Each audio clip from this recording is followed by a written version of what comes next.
Alors l'or, on le retrouve quasiment sur tous les continents, dans toutes les cultures. C'est vraiment la matière de prédilection pour la bijouterie et la joaillerie.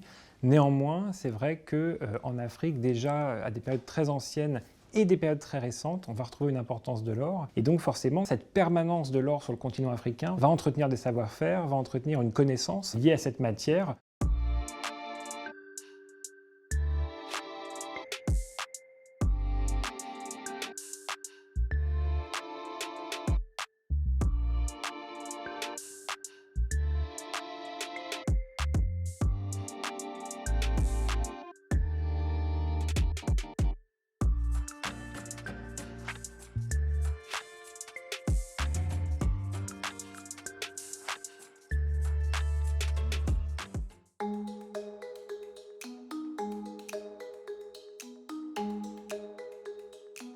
Autour de 4000 avant notre ère, les premières grandes mines d'or, on les a trouvées en Afrique. Et on les a trouvées d'abord dans l'est de l'Afrique. On parlait des mines de Nubie qui ont permis en fait aux Égyptiens de fabriquer des ornements, des objets, des bijoux en or.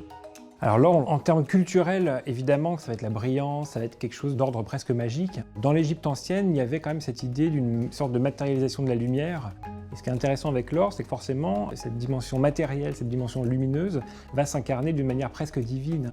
On dit que la chair des dieux était d'or, et de fait, les pharaons vont s'attribuer ce prestige en tant que semi-divinités eux-mêmes. Et alors par la suite, au Moyen-Âge, on va découvrir des nouveaux gisements d'or plutôt en Afrique de l'Ouest, dans les civilisations baoulées et Akan, en Côte d'Ivoire et au Ghana. La richesse de ces civilisations a été beaucoup basée sur l'or, ça fait partie de l'ornementation pour la représentation des rois. La région du Mali va être aussi une source très importante, d'où la richesse de Mansa Moussa au XIVe siècle.